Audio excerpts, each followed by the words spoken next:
One bullet. One gunman. One official conclusion that 75% of Americans say they don't believe. The idea that a person could take this piece of junk and hit a moving target is ludicrous. Was Oswald a solitary assassin or a well-played patsy? I positively know nothing about this situation here. New evidence of not just one assassination attempt, but 3. The Kennedy assassination remains, over 4 decades later, one of the great untold stories. Tantalizing clues about a mafia hit, a government cover-up, We have smoking gun documents from the CIA. and a presidential scheme that allowed it to happen.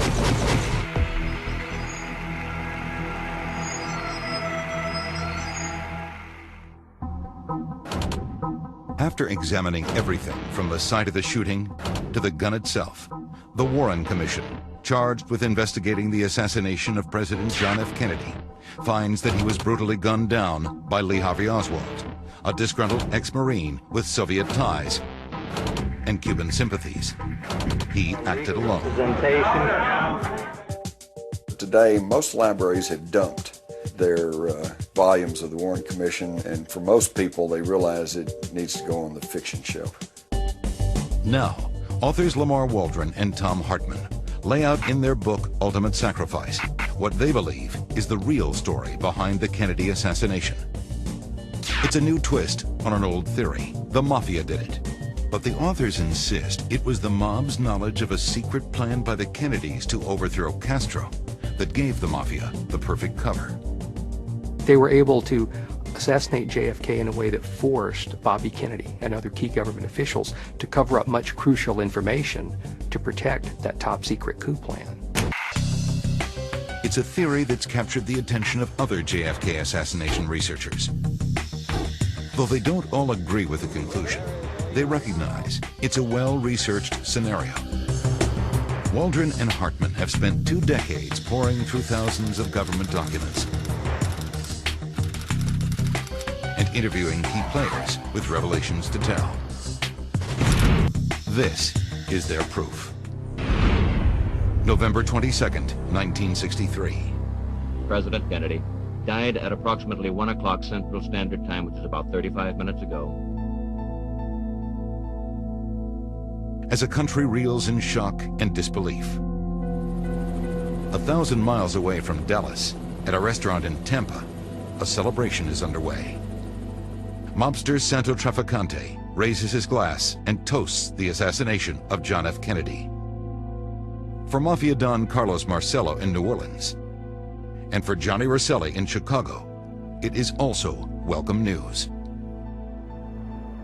The president's death marks the end of Bobby Kennedy's crusade against them, a relentless campaign that resulted in 12 times more cases brought against organized crime than ever before. As Carlos Marcello explained it, if you cut off the tail of the dog, kill Bobby Kennedy, the head of the dog, JFK, will turn around and bite you. However, if you cut off the head of the dog, you kill JFK, the tail of the dog stops wagging on its own. Whispers of a mafia hit on the president begin to circulate almost immediately. The mob's hatred of the Kennedy family is no secret. We have organized crime and some big gangsters and hoodlums. The strongest motive for murder is self-defense. And in the case of the mafia, I'm sure they viewed this as self-defense. After JFK was buried, Bobby was literally a shattered man, a shell of what he had been. All the mafia prosecutions were scaled back. It's a dangerous game Bobby's been playing, going after powerful gangsters, while his family has its own tangled relationship with them. From his father's bootlegging days to JFK's relationship with a godfather's girlfriend. But it's another connection to the mob that would bring down the president. There was a deal to use the mafia to get rid of Castro. For years, the CIA had enlisted the mafia's help to overthrow Castro. Can you refresh your recollection at all? The Kennedy administration's crusade against the mob back home is a slap in the face, a betrayal. It's the final straw. In the summer of 1963, those twisted links among Cuba, the CIA, and the mob become the foundations of a plot to kill Kennedy. But an unwitting decision by the Kennedys themselves is the catalyst. After countless failed attempts by the CIA to remove or kill Castro, like the disastrous Bay of Pigs invasion, the Kennedy brothers come up with their own plan to eliminate Castro once and for all. JFK was faced with a quandary of how could he deal with this Cuban situation before the '64 campaign really kicked off, early in 1964. Few administration officials ever learn of the plan. Among them, Secretary of State Dean Rusk. We were quite surprised when he told us that John and Robert Kennedy were getting ready to stage a coup against Fidel Castro. But it's a CIA memo dated June 28, 1963, that lays out the covert operation in black and white. Code name AM World. Kubark is code for the CIA, P. Bruman, Cuba, and Odioke, the Kennedys. They echo the wording of Mission Impossible, the old TV show from the '60s, where the government says these groups have to be based outside the continental United States, but that if the United States is ever charged with complicity, the United States will publicly deny any knowledge of these folks' operations. This once top-secret CIA document reveals the date of the scheduled coup, December 1st, 1963. It's only months away. Bobby Kennedy takes great pains to keep the president from being directly connected to AM World. Bobby himself meets with Cuban exile leaders to plan the overthrow. This was something that was being very tightly controlled by Bobby. He was trying to run it in a way that it wouldn't become an open secret like the Bay of Pigs had. There's little doubt that Bobby's running the show. But what Bobby doesn't realize is that AM World isn't the only show in town. Even as the CIA assigns operatives to the Kennedys' coup plan. Unknown to the brothers, the agency is still secretly working with the mafia to kill Castro. These plots, of course, range from the sublime to the ridiculous, like exploding cigars and depilatories and everything else. But then there were also some serious consideration given to assassination attempts, etc., etc.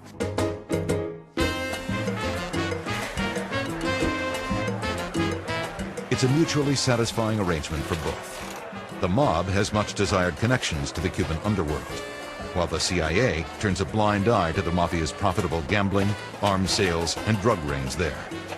The CIA mafia plots we now know existed to assassinate Fidel Castro were carried out without the knowledge or without the approval of President Kennedy.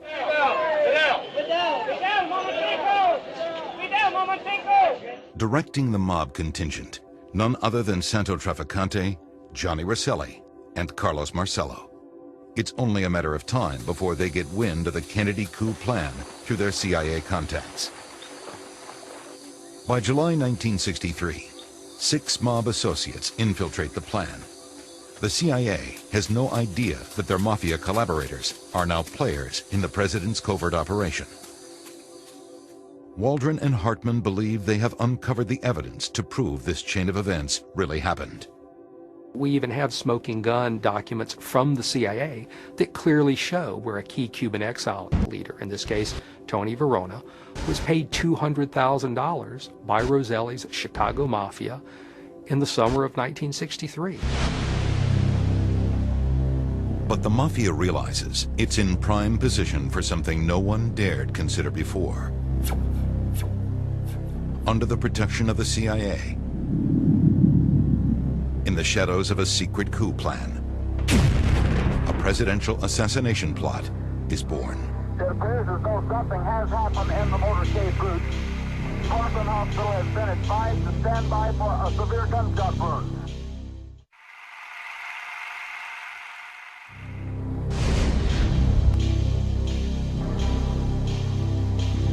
When someone succeeds at something as glorious in their mind as killing the President of the United States, they want to let the world know that they did it. I don't know what this is all about. Lee Harvey Oswald never did. I'm just a patsy. That odd statement by Oswald, "I'm just a patsy," would become the springboard for numerous conspiracy theories surrounding the assassination of President Kennedy. Was Oswald just a fall guy, a small cog in a much larger operation? Researchers Lamar Waldron and Tom Hartman believe their new evidence of a mafia plot paints a far more sinister picture of events leading up to the assassination. Are you going to have anything to say, Mr. Genevieve? Are you going to cooperate with the commission?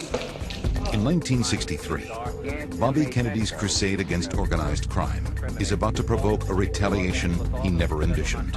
Oh, you won't tell us anything about using the acid to disfigure a person, ordering someone to kill a man? Bobby crosses the line when he sets his sights on top mob boss Carlos Marcello of New Orleans. Marcello was, by all accounts, the chief of chiefs, the godfather among godfathers.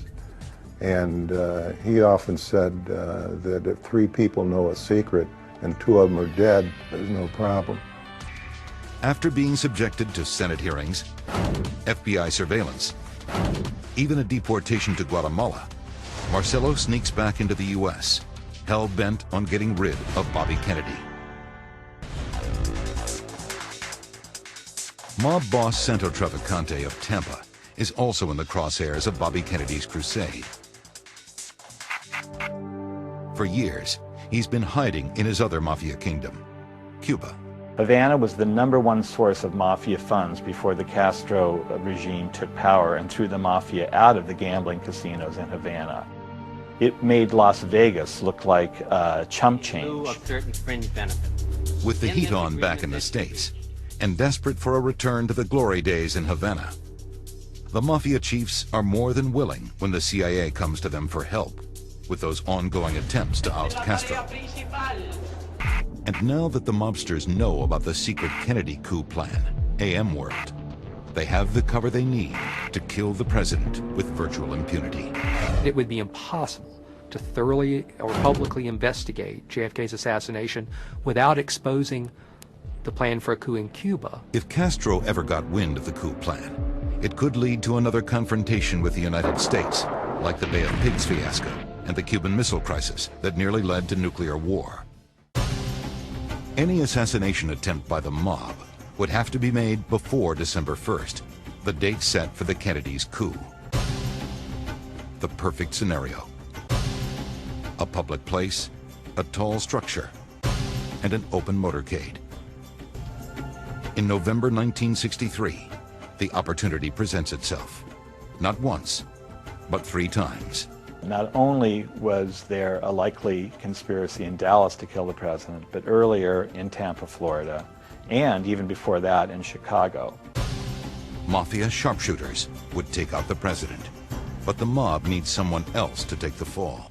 The reason that these 3 godfathers wanted to have a patsy involved in each one of the 3 attempts against John Kennedy in that roughly 2.5-week period there was that they wanted instantly for the attention or for the suspicion to be diverted away from them and toward Cuba. Through their CIA and law enforcement connections, the mob learns about the men in each city most likely to arouse government suspicion, even be arrested after the president is killed. In Dallas, there's no better fall guy than Lee Harvey Oswald. In Tampa, another pro-Castro supporter, Gilberto Lopez. And in Chicago, a gun-loving ex-Marine, Thomas Arthur Valley. There was also a Cuba connection. In Valley's background, he had recently been training anti-Castro Cubans. But only 3 days before the president's visit to Chicago, the mob loses its patsy there. Valley is caught during a traffic stop with a trunkload of rifles and ammunition.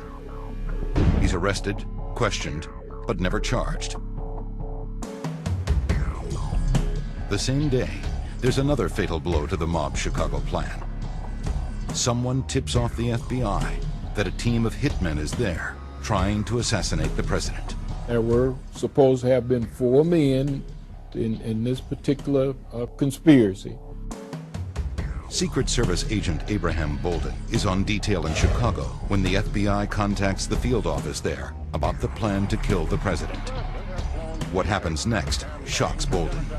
We were told no paper trail, that all of the files, notebooks, Anything pertaining to that particular case had to be turned into the special agent in charge, and we were told that case never existed. Kennedy's trip to Chicago is called off at the last minute. The official reason? The president needs to deal with a situation in Vietnam. This cancellation was so sudden, people were already starting to line up along the motorcade route, but the Kennedys were able to keep a lid on this threat, and so it didn't reach the press at that time. The assassination threat is never made public. Agent Bolden later tries to contact the Warren Commission on his own. He knows his superiors will be furious. I think the Secret Service wanted to give one story, and they didn't want to have any conflict by what that they were officially telling the Warren Commission. But days before he's to testify, Bolden is arrested. He's later convicted for bribery and solicitation on an unrelated counterfeit case. He spends 3 years in jail. We've gathered a fairly abundant collection of evidence that Bolden was framed, and here's a guy who was really one of the people doing a great noble job and thought he had information that was really going to help, and for this, his life is destroyed. Why isn't there any mention of the Chicago assassination attempt in the Warren Commission report? It does show how secret those attempts were, and that the secrecy surrounding those attempts were linked to national security concerns related to the coup plan. Although the mafia chiefs are frustrated that their first attempt is foiled, the hasty cover-up of the threat gives them confidence to move forward with another assassination attempt only a few weeks later.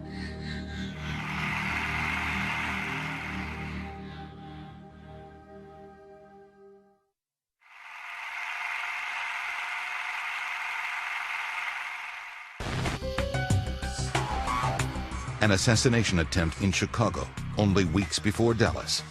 How could the Warren Commission overlook the evidence? Authors Lamar Waldron and Tom Hartman believe there was a high-level effort to keep the commission from knowing too much about the assassination of President Kennedy. And the mob knew that. The well-intentioned, avoid World War III, avoid the end of all life on Earth cover-up plan would go into place. Only days after the mafia aborts its plan to shoot the president in Chicago, high-level members of Kennedy's administration are scrambling. But it's not the mob they're worried about. It's Castro. Castro was quoted shortly before the Kennedy assassination as saying, "I know your people are trying to get me, and you better get the word out that if something happens to me, something's going to happen to your person." The administration worries there will be more attempts to kill the president, but its focus is on Cuba and not on the mob. The trip to Tampa is too important to cancel. JFK was set to give a speech, a major speech on Cuba, that would be widely reported, not just in the United States press. And several lines of that speech, the CIA says they wrote for JFK to give. It is a message to the coup leader that Kennedy will publicly support the new regime after Castro.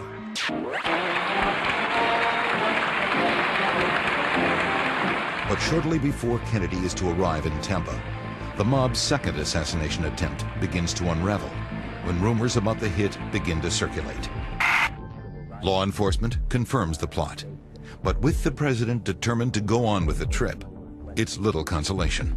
They were very concerned about a tall building, the Floridian Hotel, the tallest building in Tampa, that overlooked a hard left turn along the motorcade route. In fact, it looks very much like the school book depository, only much taller, with many more unguarded windows.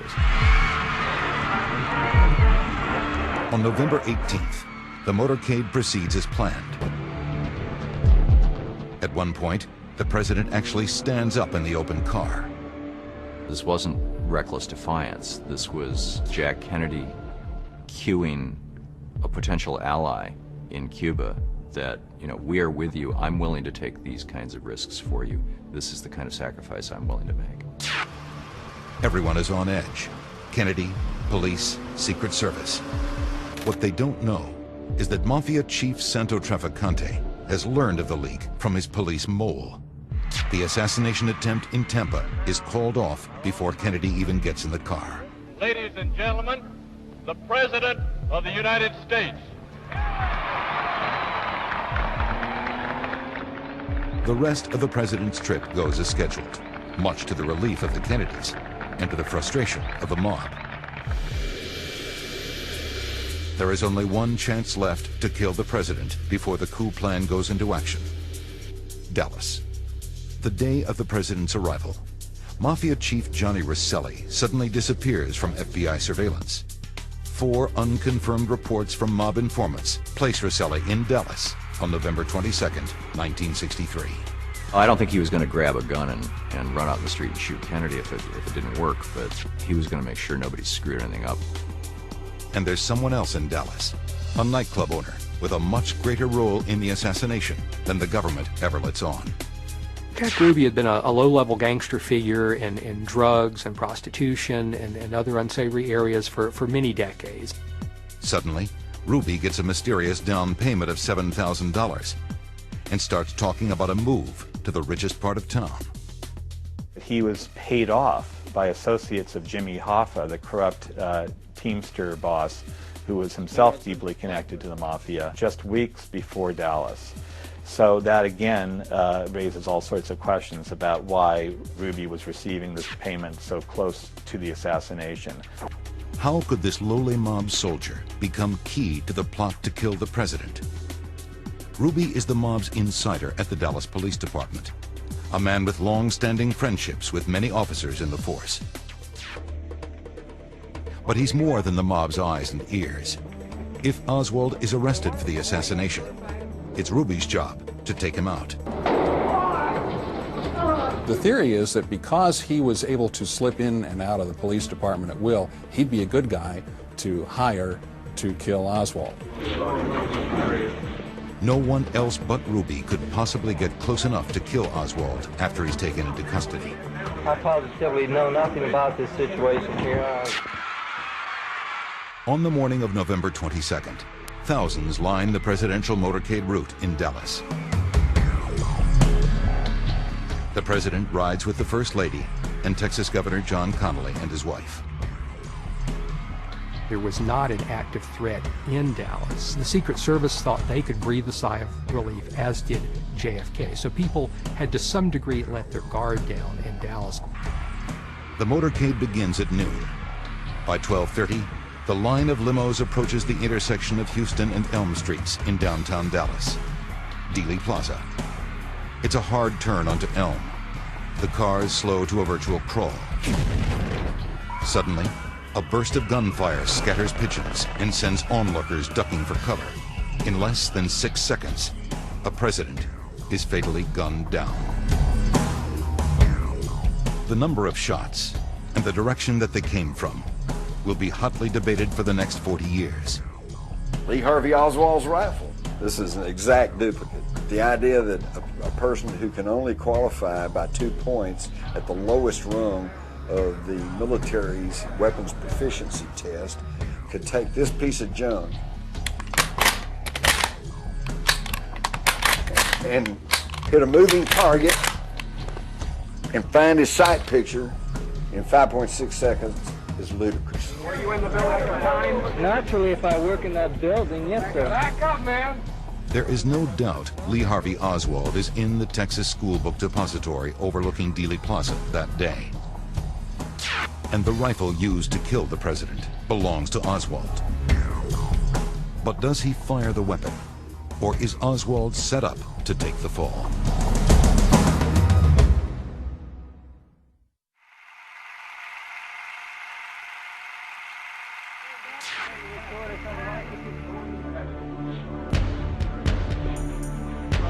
The Warren Commission's case against Lee Harvey Oswald seems open and shut. I positively know nothing about this situation. A disgruntled ex-Marine who had defected to the Soviet Union and is vocal in his support of Castro. On November 22nd, he's working at the Texas School Book Depository, a building with a perfect view of the presidential motorcade. Oswald's own rifle, found stashed on the 6th floor, delivers the fatal shots. Either Oswald did the shooting, or the shooting was done by someone else using Oswald's gun. That's really what it comes down to. But why didn't Oswald attempt to escape immediately? Instead, he hangs around the building for a while, later telling authorities he was in the lunchroom downstairs when the president is shot. A Dallas policeman who rushes to the building less than 2 minutes after the shooting reports seeing Oswald on the floor where the lunchroom is located. So Oswald would have had to fire those fatal shots, race to the opposite end of the 6th floor where the rifle was stashed, come back to where the door was, go down 6 flights of stairs, and then be standing there calm, cool, and collected when the policeman showed up. Many eyewitnesses tell police that they heard other shots from the front of the president's motorcade, the infamous grassy knoll of Dealey Plaza. The Warren Commission dismisses these accounts in its 1964 report, determining that Oswald fires alone from the book depository. But even 2 of Kennedy's top aides, riding in the limo directly behind the president's, insist that there was more than one shooter. Both of these men were World War II veterans, so they knew the sound of gunfire, and they were convinced that the shots, including the fatal shot that took away part of the president's head, were fired from the front. Dave Powers, one of those White House aides, in a startling admission to researcher Tom Hartman shortly before he dies, describes being pressured to change his testimony to investigators. I asked him, why didn't you tell the Warren Commission this? And he said, I tried to, I would have liked to. I kept getting interrupted whenever I got to that. So many omissions that make the Warren Commission's declaration that Oswald acted alone so hard to believe. But is the complex and sinister plot, detailed by Hartman and Waldron, the truth about what happened that terrible day in Dallas? It surely adds dots to the picture that we have of what happened. It's not the dots that are troubling to other assassination investigators. It's the connections between them.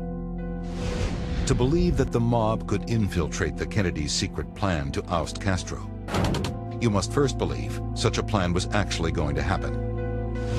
The Kennedys had no imminent plan to invade Cuba. Of course, there were always contingency plans. The Kennedys were constantly looking at various scenarios. There is no doubt Castro was a thorn in Kennedy's side. The 1963 coup plan could simply be one possible scenario to resolve the Cuba issue. I believe that these authors, Mr. Waldron and Hartman, have confused what were contingency plans for the real deal. But if AM World was simply a contingency plan, why would this once secret document mention a general uprising scheduled for December 1st? That's the clock that runs the assassination timeline.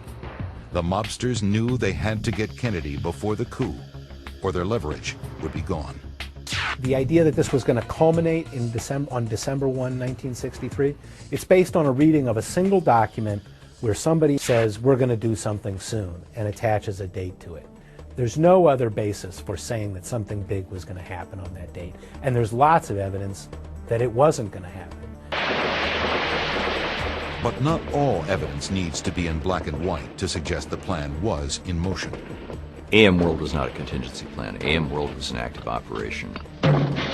We met with and interviewed people who were involved in it, who were inside it.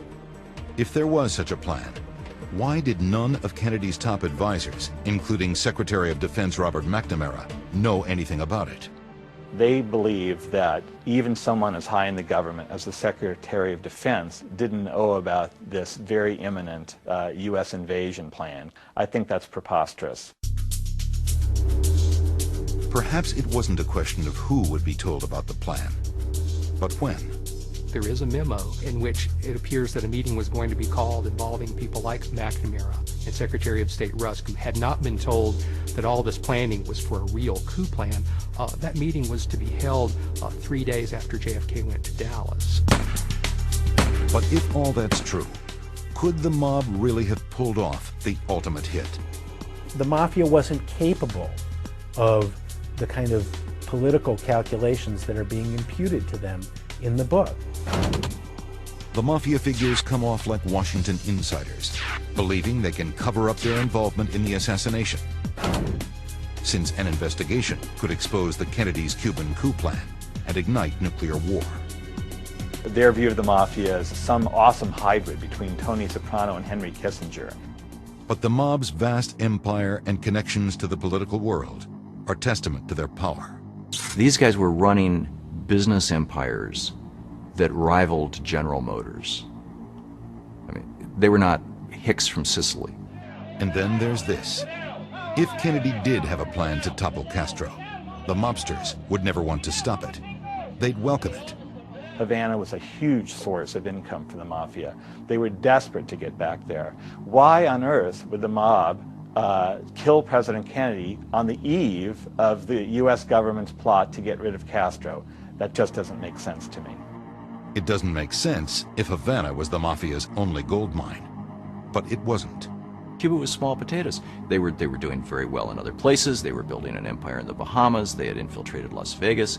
You know, Cuba was a fly on the back of an elephant for them. Finally, there's the portrait of Lee Harvey Oswald as the mafia's fall guy. Lee Harvey Oswald wasn't the mob's boy. He beat them to Kennedy. They would have pinned a medal on him, but he just wasn't doing it for them. Lamar Waldron insists the evidence shows Oswald was tied to mobster Carlos Marcello. Congressional investigators in the late 1970s found half a dozen people who said that Lee Harvey Oswald was working with Carlos Marcello's pilot and Carlos Marcello's private detective in the summer of 1963. The key to unlocking the mystery of the assassination and the mafia's involvement lies with the man at the center of it all, Lee Harvey Oswald.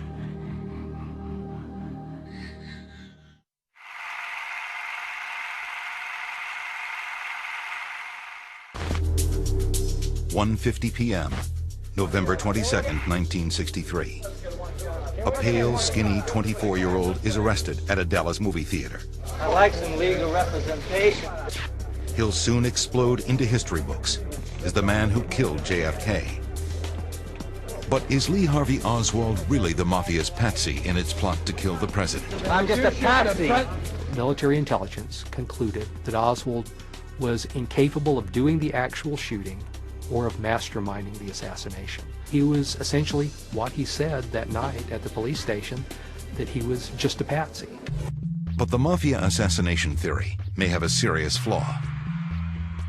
There is no hard evidence that Oswald ever worked for the mob, or for the CIA, or Fidel Castro either, as other researchers have claimed. That's why author Gerald Posner believes Oswald acted alone. He was an angry and obsessed young man who had the motive, means, and opportunity to kill John F. Kennedy. The 24-year-old sociopath, a loser in life, Lee Harvey Oswald, with a gun and a scope worth a little over $20, was able to fire 3 shots, killed the President of the United States. A poor kid from a broken home, Oswald is an outsider from day one. He dreams of becoming a spy. He joins the Marines, only to be teased relentlessly. By age 20, Oswald is fed up with his country.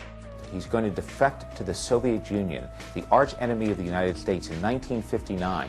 And he does it, and he goes over to the Soviet Union and he announces, "Here I am," and the Soviets interview him, and they think he's a little wacky. Puzzled by Oswald, but seeing a possible asset, the Soviets set him up with a job and an apartment in Minsk. He marries a Russian woman, and the KGB keeps a watchful eye. They listened to his conversations, they had his room bugged inside of Minsk, and they thought Oswald was pretty far out there. If Oswald aspires to join the KGB, it never happens. KGB records disclosed years later show that Oswald is simply monitored by the agency. Disappointed by the Soviet Union, Oswald heads back to the United States with his family in 1961. He changed his mind.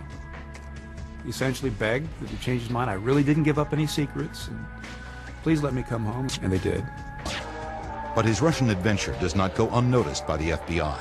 They were concerned that after this spell in Russia that the Russians might try to contact him in the U.S., so they wanted to keep tabs on him. Unemployed, marriage on the rocks, feeling unappreciated by not one but 2 countries. Oswald is nearing the breaking point. He buys a mail-order rifle and pistol. Oswald's wife, Marina, remembers taking those pictures, and they were shot in their backyard in March of '63. Oswald was proud of his weapons. This was not a man who was afraid to take a shot at somebody. The president is not Oswald's first assassination attempt. 7 months before Dallas, Oswald stalks General Edwin Walker, a right-wing Texas politician. He takes a shot at the general on April 10th as Walker sits by a window at home. Oswald grazes Walker's arm. The shooting is a mystery for Dallas police, one they won't unravel until after the JFK assassination. They had a mangled bullet that had gone through the wall and into the next room. It turns out it was Oswald. For Oswald, it's yet another failure. In the summer of 1963, growing angrier and more frustrated, Oswald provokes a confrontation with a bunch of CIA-sponsored anti-Castro Cubans. He's arrested and speaks to reporters. Are you a Marxist? I would very definitely say that I am a Marxist. That is correct. But that does not mean, however, that I'm a communist. Could Oswald's public pro-Castro activities seal his fate as the mob's perfect fall guy? It certainly puts him in the limelight he craves, and on the CIA's radar. It was never particularly credible that when the CIA said, oh, this guy was just routine and we didn't know anything about him. Now we know that they were watching him carefully. But did it go farther than just monitoring? Was Oswald working for the CIA? There's absolutely not a shred of evidence that Oswald was working for the CIA. In September, Oswald tries to emigrate to Cuba, but the Cubans won't let him in. He's crushed. That's the final blow for him. He is in an angry mood. In October and November of 1963, the frustration level for Lee Harvey Oswald is at the breaking point. His new job at the Texas School Book Depository provides an unexpected benefit for a frustrated gunman with assassination on his mind. On November 22nd, 1963, 12:30 p.m., he's at the right place, at the right time, for the perfect shot. Oswald, great shot? No. But good enough on that day? Yes. 3 shots, only one of which does the trick. I work in that building. When he's arrested by Dallas police, he offers only a few tantalizing comments. No, they're taking me in because of the fact that I lived in the Soviet Union. Unlike any other assassin in American history, Lee Harvey Oswald did not take credit proudly for this crime. Then, 2 days later, in a split second, he's silenced forever by Mafia associate Jack Ruby. He's been shot. It was that murder of Oswald, the fact that there was no trial, that took away the possibility for this case ever really to be settled.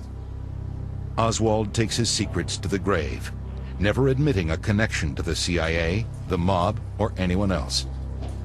But there are still many secrets left to be revealed, buried in the government's own files.